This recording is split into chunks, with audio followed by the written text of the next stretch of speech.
Hello everyone, good morning. This is Ray and welcome back to the new video. I hope you all are doing good.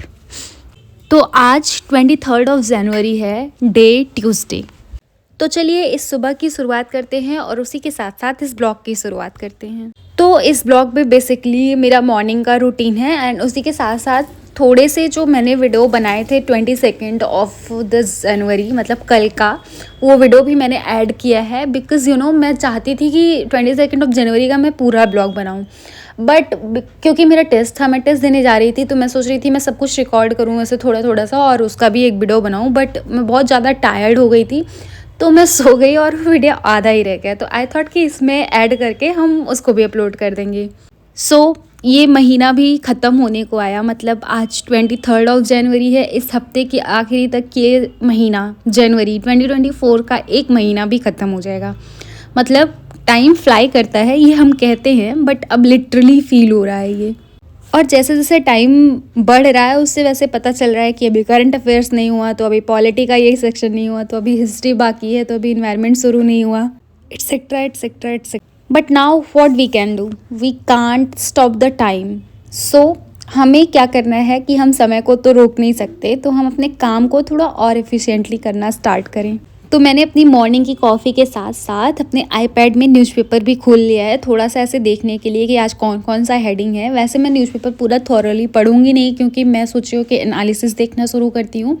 Analysis थोड़ा जल्दी भी हो जाता है और उससे जब एनालिसिस कोई अच्छी फैकल्टी कराती है ना, तो उसका बैकग्राउंड भी थोड़ा सा कवर करती है, जो कि हमारे प्रीलिम्स के लिए इम्पॉर्टेंट होता है। तो that's why I am thinking कि मैं अभी उसके एनालिसिस पे जाऊँगी, एनालिसिस देखूँगी।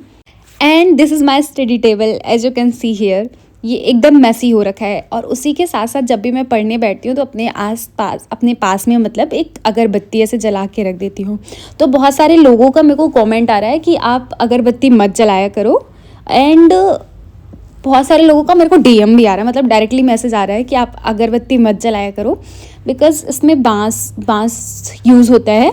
एंड बांस यूज़ होता है, ओके, ये तो मैं समझ रही हूँ कि चलो बांस यूज़ होता है तो हमें मतलब नहीं जलाना चाहिए। But there are some people जो कि मतलब पता नहीं क्या क्या बता रहे हैं मेरे को, कि ऐसे कुछ वो माइथोलॉजिकल स्टोरीज भी बता रहे हैं।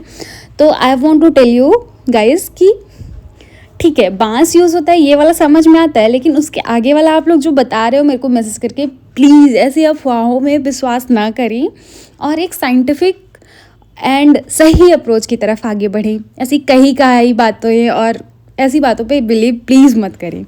तो उसी के साथ साथ मैंने ये सरमत सर का न्यूज़पेपर एनालिसिस, बहुत अच्छा एनालिसिस कराते हैं सरमत सर से, अगर किसी ने किया हो तो मतलब ये प्रमोशन बिल्कुल भी नहीं है, ये एक जेन्युइन रिस्पॉन्स है मेरा। मैं 3 साल से मतलब इनसे न्यूज़पेपर एनालिसिस देख रही हूँ, द बेस्ट। अभी तक मैंने जो भी एनालिसिस करने का मैंने जो भी वीडियो देखा है वो उसमें से ये द बेस्ट रहे हैं। और जो की पॉइंट है उसको मैं अपने नोट्स में नोट डाउन भी कर रही हूँ, सो दैट हम मतलब रिवीजन करने के लिए is. So here I completed all the newspaper का इम्पोर्टेंट सेक्शन जो भी था उसको कंप्लीट किया। अब मैं जा रही हूँ एंशिएंट हिस्ट्री पढ़ने, क्योंकि 27 ऑफ जैन को मेरा उसका टेस्ट है। एंशिएंट हिस्ट्री स्टार्ट करूँ उसके पहले मैंने अपने लिए ब्रेकफास्ट में गाजर का हलवा था, मैं वो ले आई हूँ। उसको खाते खाते मैं मतलब 2 ही न्यूज़ चैनल फॉलो करती हूँ।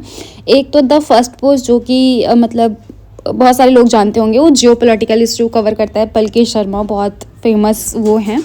और दूसरा ललन टॉप। फिर मैं उस पर भी कुछ देख रही थी और देखते देखते मतलब अपना ब्रेकफास्ट किया, एंड देन फिर मैंने अपनी एंशिएंट हिस्ट्री की क्लासेस भी मेरी स्टार्ट हो गई है, जो कि मैं आप लोगों को बताना भूल गई थी।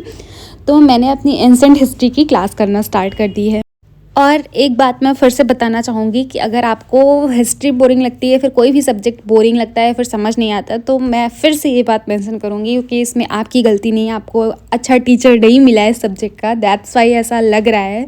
एंड हमारा जो एजुकेशन सिस्टम है ना, उसमें भी ऐसे हम लोगों को ऐसा बताया नहीं जाता कि हमें सेल्फ स्टडी करके, मतलब जो हमारा बेस ही होता है वो ऐसा नहीं बनाया जाता कि हम सेल्फ स्टडी करके कुछ चीज़ें समझ पाएँ अच्छे तरीके से, जब तक हम बहुत बड़े नहीं हो जाते। मतलब अब तो हम लोगों को समझ आने लगता है, बच्चों को ये नहीं सिखाया जाता कि सेल्फ स्टडी भी बहुत इंपॉर्टेंट रोल प्ले करती है।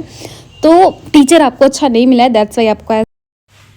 हेलो दोस्तों, तो आज 23rd ऑफ जनवरी है, कल 22nd ऑफ जनवरी था। आई होप आप सब लोग जहाँ भी थे उन्होंने बहुत ज़्यादा सेलिब्रेट किया।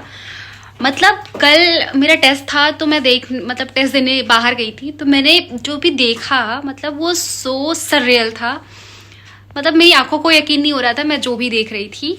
और मैं कॉन्स्टेंटली अपने फ्रेंड से बोल रही थी कि देखो हम जो देख रहे हैं वो हम आने वाले कल का इतिहास है, हम अपनी आने वाली जनरेशन को बताएंगे कि हमने कुछ ऐसा देखा था।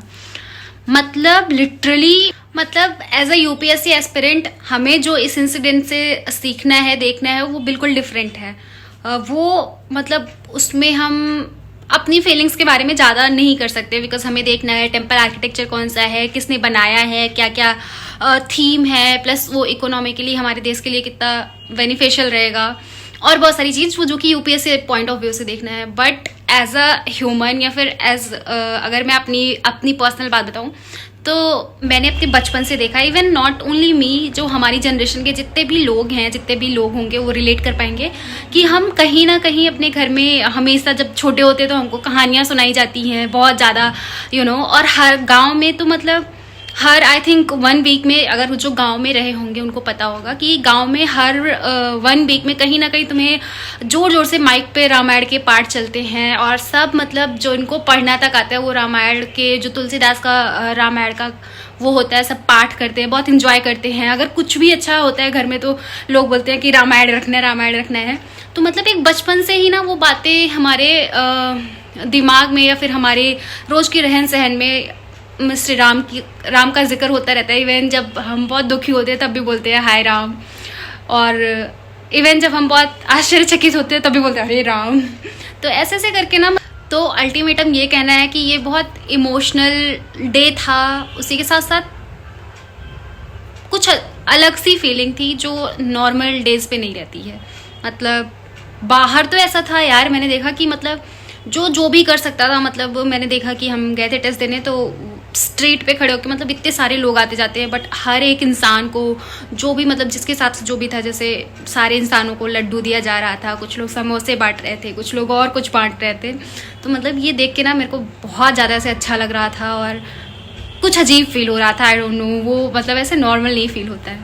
बट या I am so happy and even सब बहुत खुश हैं। तो मैं उम्मीद करती हूँ कि जैसे हम लोगों ने 22nd of the January celebrate किया है, उसी तरीके से हम सिर्फ इसको एज अ डे या फिर as a Diwali only celebrate नहीं करेंगे। हम ट्राई करेंगे, बिकॉज ट्राई कर सकते हैं कि हम उस क्वालिटीज़ को भी थोड़ा थोड़ा ही करके बट अपने अंदर इनहेरिट करें, सो दैट हम सच में वो जो राम राज्य वाला कॉन्सेप्ट होता है, बात महात्मा गांधी जी भी करते हैं, जो यूपीएससी एस्पिरेंट में पंचायती राज वाले कॉन्सेप्ट में भी है। तो मतलब मैं लिंक कर रही हूँ दोनों को। तो हम सच में एक ऐसी जगह बना सके जहाँ पे लोग एक दूसरे को हेट ना करके एक दूसरे के लिए पॉजिटिव वो रख सके, फीलिंग रख सके, बंधुत्व वाला फ्रेटर्निटी का जो कॉन्सेप्ट है वो भी आगे बढ़ सके, और सब मतलब खुश रहें। बेसिकली बात ये है कि सब अपना खुश रहें। सो यस, मैं यही कहना चाहती थी। अब मैं चाहती हूँ कि आप लोग, बिकॉज ये वीडियो अलग अलग जगह पे जाता है, बहुत स्टेट्स में भी जाते हैं, जैसे अलग अलग स्टेट्स में जाते हैं, अलग अलग डिस्ट्रिक्ट में जाता है, अलग अलग जगहों पे ये वीडियो फीचर होता है मेरा वाला। तो मैं चाहती हूँ कि आप लोग मेरे को कमेंट करके बताओ कि आपके यहाँ पे क्या माहौल था। मतलब let's talk about this in the comment section. तो आप बताना कि आपके यहाँ पे कैसा था मतलब इन्वायरमेंट, और कितने खुश थे लोग, कैसा था, तो कमेंट में बात करते हैं। And among all the history like modern, medieval and ancient and art and culture, I just like art and culture section and ancient history and modern history का थोड़ा सा बीच वाला पार्ट मुझको पसंद है। बाकी medieval में मुझको बिल्कुल भी इंटरेस्ट नहीं आता। मतलब उसमें वही वो जो आर्किटेक्चर वाला पार्ट है वही थोड़ा इंटरेस्टिंग है कि कैसे क्या बने हैं, वही उसमें अच्छे से थोड़ा सा कर लो, तो बाकी उसमें कुछ पढ़ने को नहीं है। और वो जो वॉर है वो सब हमारे काम की चीज़ें नहीं होती। इसी वजह से मैंने सारे वो group C, group B and ये सारे एग्ज़ाम देना बंद कर दिया है, क्योंकि उसमें इस टाइप के क्वेश्चन पूछते हैं जो कि मुझे याद नहीं होता। दैट्स वाई फिर मैंने वो बंद कर दिया एग्ज़ाम देना।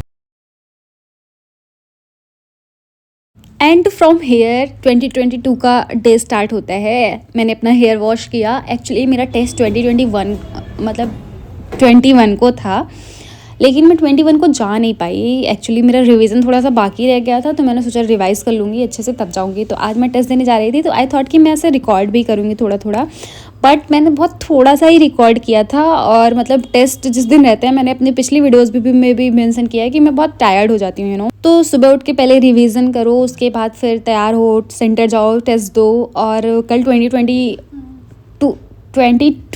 डेट थी, तो बाहर बहुत बहुत ज़्यादा ऐसे शोर हो रखा था, और उसी के साथ साथ रास्ते में ऐसे बहुत कुछ दिख रहा था, तो वहाँ उस तरफ भी पूरा दिमाग मेरा लगा हुआ पड़ा था।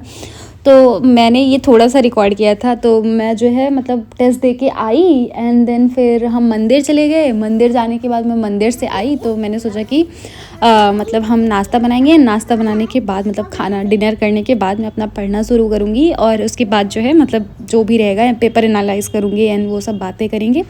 बट जो है मैं खाना खाया, एंड देन फिर मेरे को बहुत ज़्यादा तेज़ हेडेक स्टार्ट हो गया, एंड फिर मैं सो गई। तो ये वीडियो जो था वो बचा रह गया, वो वीडियो बन नहीं पाया पूरा। तो मैंने कहा इट्स ओके। इवन मैंने उसके बाद मैं ऐसे सोई कि मुझको पता भी नहीं था, और फिर मैं सुबह उठी तो मैंने सोचा कि चलो ठीक है, कोई बात नहीं, हम इसको ऐड कर देंगे। तो जैसा कि सब लोग जानते हो कि मैं अपने लिए खाना बनाती हूँ, तो आज एक्चुअली मेरे दोस्त वगैरह भी, हम लोग सब लोग खाने का ऐसे प्लान किए थे साथ में। तो मैं पनीर भुर्जी बना रही थी, तो रोटी हम लोग बाहर से ऑर्डर कर लेंगे, एंड देन फिर हम इसको खाएंगे। तो मैं आपको पनीर भुर्जी बनाना सिखाती हूँ। सबसे पहले प्याज काटें, मिर्ची काटें, एंड आपको जो जो और चीज़ें पसंद हो, जैसे कैप्सिकम एंड मटर एंड गाजर, वॉटेवर, जो भी टमाटर, जो जो भी आप लोगों को पसंद हो। मुझे बहुत सारी चीज़ें नहीं, तो मुझे जो जो चीज़ें पसंद है, जैसे कि प्याज, मटर एंड मिर्ची थोड़े ज़्यादा होना चाहिए क्योंकि मैं तीखा खाती हूँ। तो मैंने वो सारा चीज़ डाल के, एंड पनीर जो है, पनीर मैश करके आप रख लो, एंड देन वो सारी चीज़ें डाल दो। उसमें गार्लिक एंड जिंजर पेस्ट भी डाल सकते हो, एंड आपको जो एक्स्ट्रा मसाला ऐड करना हो वो भी ऐड कर सकते हो, अपनी पसंद के सारे मसाले, कोई ऐसा रिस्ट्रिक्शंस नहीं है। एंड देन हल्दी डाल दो, सो दैट येलो दिखे। कलर भी बहुत इम्पॉर्टेंट होता है खाना बनाने की तरीके में। एंड फिर सारी चीज़ें डाल के जब वो मटर पक जाए, देन जैसे जो भी पकने वाली सब्जियां हैं, जब वो पक जाए तो आप उसमें जो मैश्ड पनीर है उसको ऐड करते, एंड फिर 5 मिनट तक गैस पे रखे रहे, एंड देन आपका पनीर भुर्जी तैयार हो जाएगा। बहुत टेस्टी सा। उसको आप रोटी के साथ आराम से खा सकते हो, इवन ब्रेड में भी ऐड करके सैंडविच भी बना सकते हो। तो अकेले अगर रह रहे हो तो आपको बहुत